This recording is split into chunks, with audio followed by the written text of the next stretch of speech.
kind of move on with we like to start out on Mondays with our jargon of the day. This is when we take on one word, one phrase, one acronym.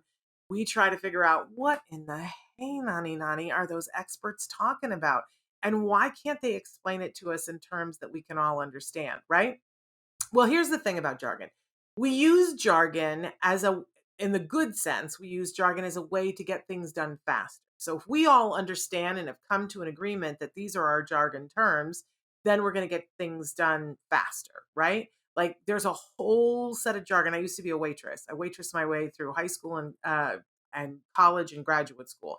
And waitresses have jargon because it's just faster. You don't want to stand there and say a whole bunch, a bunch of things. It's 86 on the baked potatoes. That means that we're all out of them. There's no more. You can't. I don't know why that's faster than saying we're all out of baked potatoes, but we all understand 86 baked potatoes, no more baked potatoes, right? So it's supposed to be faster. But here's the other thing that happens with jargon is that it forces people that if you aren't in the know, you aren't in the information track. And none of us can afford to not be in the information track, right? If there's things that can help us or people that we love, we want to know about it, right?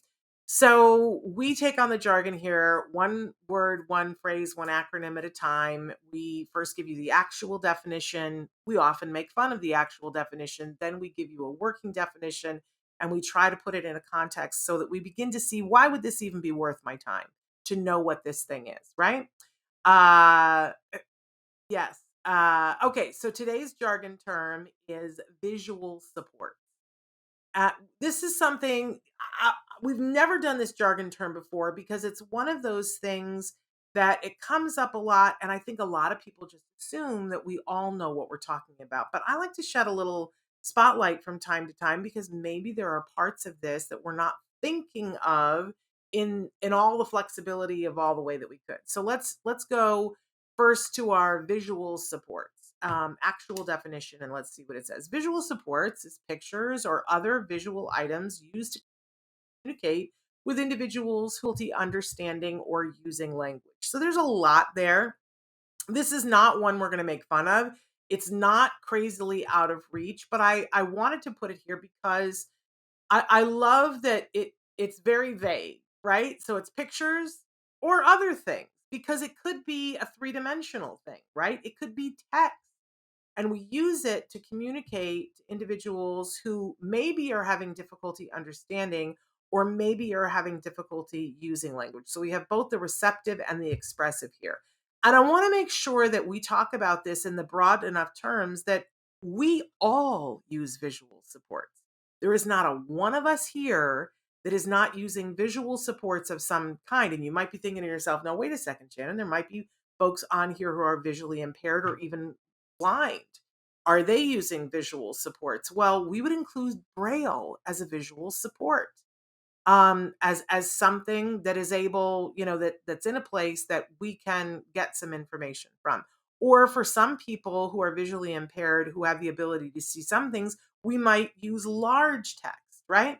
Let's go ahead and move on to our working definition because let's really hone this sucker down. Because I'll tell you something, the reason why we all use visual supports is because they're great. So, visual supports are signs, pictures, objects, or text used to help anyone understand information. Anyone understand information. So, think about when you're driving in your local burg where you are, there are street signs. What are they? Those are visual supports. And over the years, our street signs have gotten less textual and more into pictures. I love when you're looking at a shirt that you want to put into the washer and you now look at the tag and it's got all those little symbols. Those are all visual supports to tell you how to wash it, how to dry it, how to iron it. Now, you got to have a flow chart, an infograph, which is also a visual support to translate for you what all those little symbols mean. But my point here is we all use these. In fact, we all lean heavily into visual supports on a regular basis. And not everyone is really responsive to visual, but a lot of people are, and a lot of folks on the autism spectrum are. I'm a visual person. Temple Grandin is a visual person, right? Temple and I are vastly different, but we're both very visual people. So if you're trying to explain something to me, let's say that you're going to teach me something, and it's got this big old concept and it's a big old idea. At some point, I need to see it or I need to draw it myself and go, so is it this? Is it that? I got to make myself some sort of a picture so that I understand the whole thing. I've been to Disneyland, right? And I can't get a grip on it unless I have that map and I can see on the map, oh, okay. So we're here and we want to get here. Then I have a better understanding of where we're going and how we're doing. It's interesting because my son is just starting to drive now, and he's been living here in Los Angeles forever, and he has no concept of where things are in relation to each other. And I never really thought about it. I should have been having him have a map on a regular basis so that it wouldn't be this big shock as he learns how to drive. But visual supports are so crucial, and if we're thinking about teaching anyone something, or let's say that we love someone on the spectrum or not, and they're having difficulty with something, one of the first things I like to ask myself is, would a visual support help here? Would it help if there was a picture next to the sink that said, wash your hands before leaving?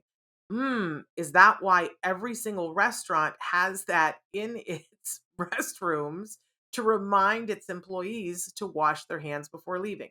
You see what I'm saying here? We all lean heavily into this. And yet, sometimes when we're at home, we forget that this is available to us for ourselves and for the people that we love.